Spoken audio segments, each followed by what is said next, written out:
¿Cómo están alumnos del nivel B? Tengan ustedes muy buenos días.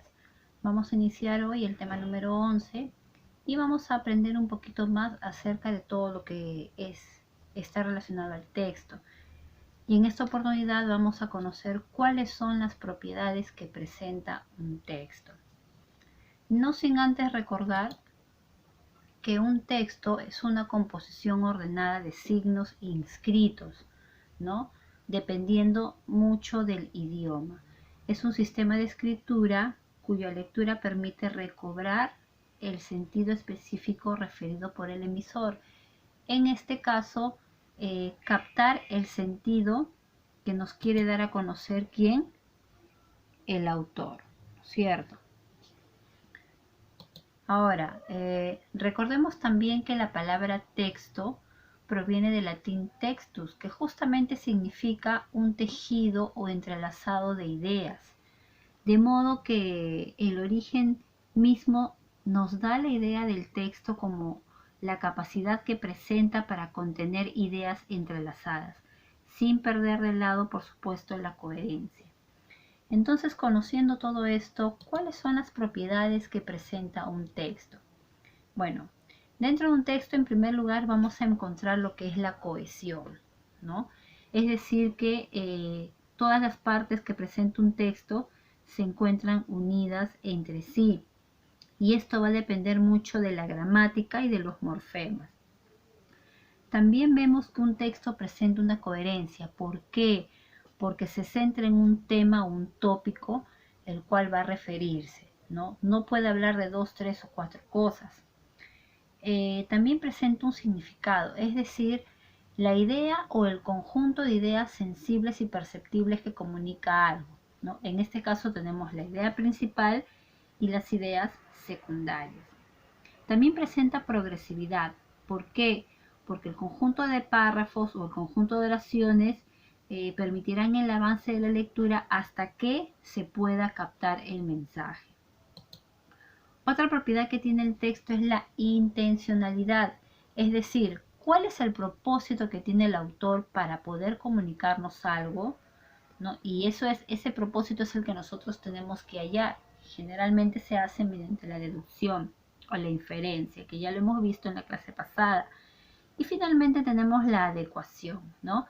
En el cual el texto se adapta a una serie de códigos y preceptos para ser entendible y descifrar su contenido. En pocas palabras, el idioma, el sistema de códigos que emplea un idioma tiene mucho que ver. Si yo te mando a leer, pues no sé, un texto en coreano, en chino, en japonés, no lo vamos a entender porque esa serie de códigos no se adaptan a nuestro entorno. Entonces, conociendo eso, vamos a trabajar la sesión 11, no sin antes recordar, ¿no?, cuáles son los tipos de texto. Este esquema lo hemos visto en la clase pasada. Vimos a los textos descriptivos, narrativos, dialogados, expositivos y argumentativos. En la mayoría de textos que nosotros estamos empleando son expositivos o argumentativos. La gran mayoría, ¿no? Ya son textos como para secundaria. Entonces, conociendo esto, vamos a trabajar nuestra sesión 11, que asumo ya lo debes de tener a la mano. Bien, entonces vamos a empezar. Mientras yo voy a acomodar la cámara para poder realizar las lecturas respectivas. Ahí está. Vamos a empezar con el texto número 1, en el cual dice lo siguiente. La enfermedad epiléptica puede aparecer a cualquier edad, desde la primera infancia a la edad adulta o más tarde. Sus causas son muy diversas: infección, tumor, traumatismo, enfermedad metabólica, enfermedad hereditaria, etc. Tampoco es raro que la causa de la crisis epiléptica nace de la activación paroxística simultánea de millares de células, las cuales constituyen un foco epileptógeno en el seno del cerebro. Las neuronas de esta zona originan una actividad bioeléctrica de gran amplitud. A ver. Dicho de otra manera, la zona epileptógena es, de alguna forma, la que origina una cantidad excesiva de estímulo nervioso, una verdadera tormenta eléctrica, y todo el funcionamiento del cerebro queda desorganizado con mayor o menor rapidez. Y más o menos completamente esto es lo que constituye la crisis, ¿no? Entonces vemos acá, ya más o menos podemos deducir el tipo de texto del cual estamos hablando, ¿no? Vamos a continuar. Aunque el sujeto epiléptico presente una afección o lesión cerebral que crea un foco epileptógeno permanente, solo es víctima de la crisis en ciertos momentos. Para que estalle la tormenta eléctrica, es preciso que las neuronas del foco epileptógeno reciban además un estímulo particular desencadenante en muchos epilépticos. La crisis se produce en circunstancias bien definidas sobre excitación nerviosa, por ingestión de alcohol, por ejemplo, fatiga o agotamiento nervioso. Bien, entonces, como te decía hace un momento, hasta acá ya podemos deducir más o menos qué tipo de texto es, ¿no? Entonces, nos vamos a las preguntas. Me dicen acá, ¿cuál es el tipo de texto que se está brindando? ¿Qué información nos da? Entonces podemos decir que es un tipo de texto expositivo. Ahí está, ¿no? Expositivo. ¿Por qué expositivo? Porque nos da el conjunto, se habla de un tema en general, ¿no? Y te dan unas pautas ordenadas. Ahora, ¿cuál es el tema? La epilepsia. Ahí está. Ahora, como tormenta eléctrica, ¿qué se califica? ¿Qué significa la tormenta eléctrica? Podríamos decir que son estímulos desencadenados, ¿no? Justamente se dan de manera desordenada en cualquier momento y es ahí donde se produce la epilepsia. ¿Qué propósito tendrá el autor? Bueno, como podemos ver acá, él nos quiere dar a conocer sobre esta enfermedad. ¿Por qué podemos deducir eso? Porque nos explica, ¿no? En qué consiste, cómo se da, qué es, y hay un orden incluso en su explicación. Entonces nos quiere dar a conocer sobre el tema. ¿Qué palabra no guarda coherencia con el texto? Podemos ver que la palabra que no guarda coherencia es organización. ¿Por qué? Porque justamente esa tormenta del cual habla, esa tormenta eléctrica, se da de forma desordenada. Es decir, en algún momento sucede en el cerebro una desorganización que produce esta epilepsia, ¿no? O el ataque de epilepsia. ¿Qué se entiende del texto que caracteriza al cerebro como una actividad predominantemente? A ver, repito, se entiende del texto que caracteriza al cerebro como una actividad predominantemente eléctrica, ¿no? ¿Por qué? Porque justamente en el cerebro, chicos, suceden choques electroquímicos entre neuronas, ¿no? Y eso es lo que permite llevar la información del cerebro, desde el cerebro hasta las diferentes partes del cuerpo. No solo ustedes lo deben de saber por biología. Entonces, gracias a esos choques eléctricos se produce todos los estímulos. Sin embargo, a veces hay una desorganización. Vamos a leer ahora el texto número 2. Para esto voy a acomodar nuevamente mi cámara. A ver, texto número 2. Ay, este mouse se me para moviendo. A ver, texto 2 dice lo siguiente. Todos saben que fue manco porque le cayó un arcabuzazo en la mano luchando en Lepanto, que fue escritor y padre del hidalgo más famoso del mundo, que fue el primero en oponerse a los bestsellers imbéciles, le hacen novelas de caballería, que los delirios de sus dos personajes claves divierten hasta la carcajada y que todas las parejas de cómicos posteriores los imitaron hasta el exceso. En cambio, pocos saben que intentó por dinero, igual que William Shakespeare, solo porque a él no le resultó. Sus obras de teatro no tuvieron mayor éxito. Decidió dedicarse entonces a tareas harto ingratas. Ser el jefe de abastecimientos de la Marina Española con el pomposo título de comisario real para proveer víveres a la flota invencible. Quiso venir al Perú, a las Indias, pero el rey no aceptó su solicitud. Estuvo prisionero 3 veces, la primera en calidad de esclavo ya que le decían prisionero de guerra.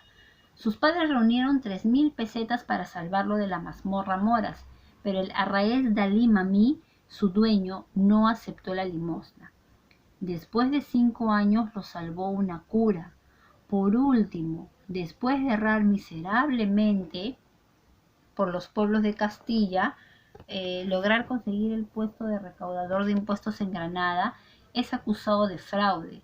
Esa fue la tercera estadía en la cárcel. Solo después de tanta peripecia, ingratitud y miserias, escribe el ingenioso hidalgo Don Quijote de la Mancha, novela que lo llevó a la gloria. ¿No? Estamos hablando acá de Miguel de Cervantes Saavedra, ¿no? El escritor que narra acerca de este hidalgo, ¿no? Don Quijote de la Mancha, que después de desgracia tras desgracia, bueno, sale a la luz esta novela y lo lleva a la fama. ¿Cuál podría decirse que es el tipo de texto? Exacto, es un texto narrativo. ¿Cuál de las siguientes labores no realizó el personaje? ¿No? El personaje aludido. Voy a achicar un poquito la cámara, ya. Entonces, vamos a ver. ¿Cuáles son las labores que no realizó el personaje? Tenemos que prisionero de guerra, ¿no? Porque ser prisionero no es una labor, ¿no? Al contrario, es un castigo. No, Miguel de Cervantes, luego de qué circunstancias escribió su más notable novela. A ver, vamos a arreglar acá la cámara para que todos lo puedan ver. Entonces podríamos decir que sufrió prisión varias veces, fue acusado de fraude y padeció hambre y miseria. Acá dice hombre, no debe decir hambre. Vamos a corregir acá.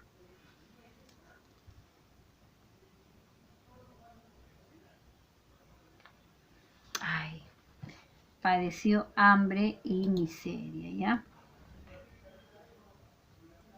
Ya.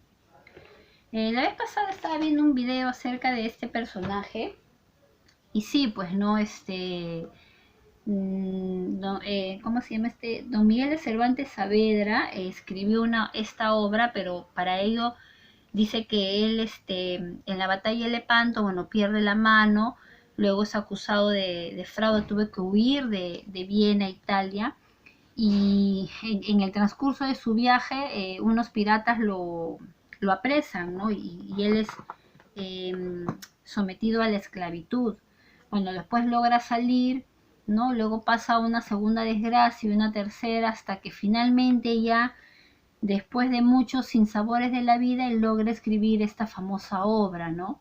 Que lo llevó a la fama, ¿no? Entonces hay un video incluso para niños que yo le he mandado al nivel beta a leer, mirar, de repente lo puedes ver tú también.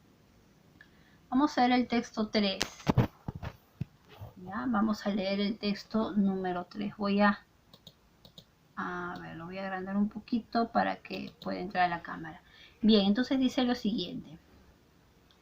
La posesión de una personalidad nos obliga inexcusablemente a pulirla con esmero y dedicación, como hace el escultor con su obra.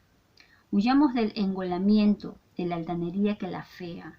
Mas, al mismo tiempo, la escultura moral, de este modo conseguida, no debe ser ocultada con el velo de la insignificancia, fruto de la humildad mal entendida, que impregna de negatividad inoperante la fortaleza positiva de una personalidad satisfactoria. Por el contrario, para la consolidación de nuestra personalidad, una cabal y contundente, debemos amoldar nuestras actitudes en función del equilibrio, de lo moderado, de la simpatía personal. Todos los extremos son malos. No olvidemos esta sencilla máxima. Debemos enfrentarnos a la vida con serenidad y ponderación, sin pretender ser ni más ni menos de lo que somos. Si trascendemos, que sea por nuestra realidad exacta. No debemos dejarnos seducir por el rojo vivo ni tampoco por el negro impenetrable. Ahí está, ¿no? Buen consejo.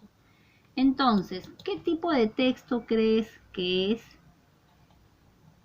el texto número 3? Exacto, es argumentativo.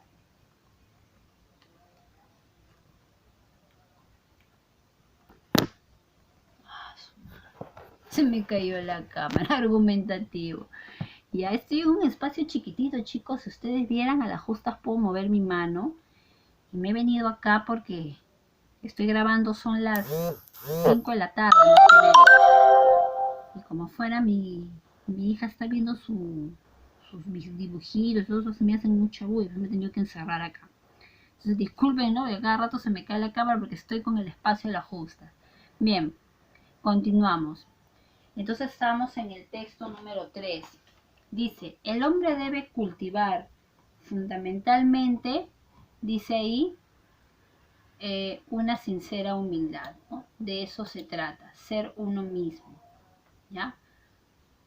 La consecuencia de una personalidad cabal y contundente depende de la dedicación, la serenidad y la ponderación de la conducta, ¿no? Porque justamente habla del equilibrio, no ser ni más ni menos, ¿no? Luego dice ahí, ¿cuál es la consecuencia de cubrir con el velo de insignificancia a la escultura moral? Tenemos las potencialidades de la personalidad se tornan ineficaces. ¿Por qué? Porque justamente dice que hay una negatividad imperante, ¿no? Cuando esto no se da, y es lo que debemos evitar. Que una persona se deje seducir por el negro impenetrable, ¿qué implicaría? Bueno, implicaría el desprecio de su realidad, porque no sería el mismo, ¿no? ¿Cuál crees tú o cuál sería el título más pertinente? Acá está. Que justamente es la misma pregunta de la número 1, solamente que lo han cambiado ahí, ¿no? Habla del equilibrio, ¿ya? Ahí está. Perdón, acá es la letra B. Vamos a corregir esto de acá. Me van a disculpar, es esta, la personalidad equilibrada, ¿ya? Entonces ahí tenemos las respuestas. Y terminamos con el texto número 4. A ver, dice lo siguiente. Voy a procurar ponerlo ahí. Ya, ahí está. Dice, la racionalidad de las opiniones y de las acciones es un tema que tradicionalmente se ha venido tratando en filosofía. Puede incluso decirse que el pensamiento filosófico nace de la problematización de la razón encarnada en el conocimiento, el habla y en las acciones. El tema fundamental de la filosofía es la razón. La filosofía se viene esforzando desde sus orígenes por explicar el mundo en su conjunto, la unidad en la diversidad de los fenómenos, con principios que hay que buscar en la razón y no en la comunicación, con una divinidad situada allende el mundo y, en rigor, ni siquiera remontándose al fundamento de un somos que comprende nuestra naturaleza y sociedad. El pensamiento griego no busca ni una teología ni una cosmología ética en el sentido de las grandes religiones universales, sino una ontología. Si las doctrinas filosóficas tienen algo en común, es su intención de pensar en el ser o la unidad del mundo por vía de una explicación de las experiencias que hace la razón en el trato consigo misma. La filosofía ya no puede referirse hoy al conjunto del mundo, de la naturaleza, de las historias y de la sociedad, en el sentido de un saber totalizante. Los sucedáneos teóricos de las imágenes del mundo han quedado devaluados, no solamente por el progreso fáctico de las ciencias empíricas, sino también, y más aún, por la conciencia reflexiva que acompaña a ese progreso. Bueno, chicos, en realidad pues hablar de filosofía es, ¿no? Es hablar desde el principio de la concepción del mundo, ¿no? Como vemos acá, la filosofía lo que trata de buscar es la razón, ¿no? Eso es lo que busca la filosofía.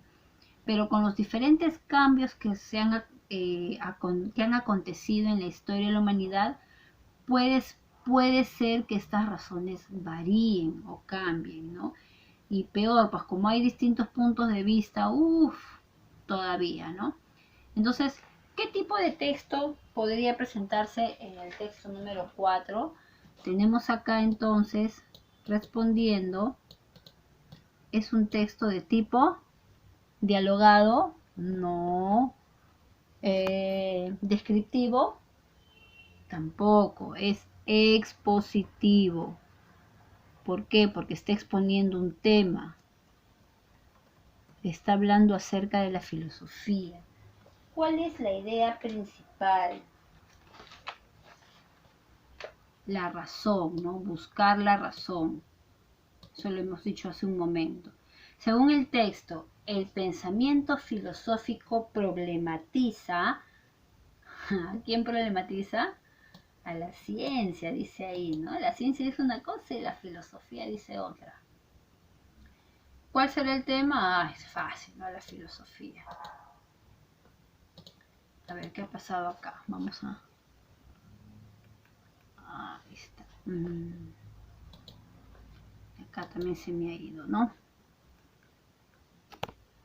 Y creo que con eso terminamos.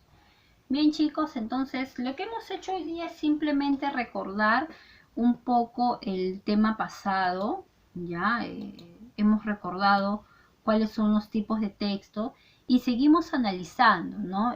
Los diferentes tipos de preguntas, siempre haciéndote ver de que todo texto presenta propiedades: la cohesión, la coherencia, el significado, la progresividad, la intencionalidad del autor y la adecuación según nuestros signos lingüísticos.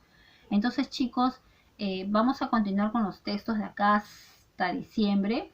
Y bueno, el tema de acá ya es parte del segundo bimestre. Ya lo voy a colocar aquí para que después no me estés preguntando, Missy, ¿desde dónde es el segundo bimestre? Acá ya es segundo bimestre. ¿Ya? Ah, no, a partir del tema... Claro, a partir del tema 10 es el segundo bimestre. ¿Ya? Segundo bimestre a partir del tema 10, ya no te olvides. Lo voy a colocar acá, ¿ya? Segundo bimestre a partir del tema 10, ¿ya? Entonces, chicos, quedamos ahí. Después de haber leído 4 lecturas, te voy a dejar esto de acá, te lo voy a dar en una separata para que bueno, lo copies o lo pegues con tu pequeña tarea, que es una tareita de investigación. ¿Ya, chicos? Nos vemos con ustedes. Gracias. Y bueno, disculpen las movidas de cámara, porque digo, estoy en un espacio bastante pequeño en donde las justas me puedo mover. Me he venido acá para que nadie me interrumpa. Un abrazo para cada uno de ustedes, chicos. Chao.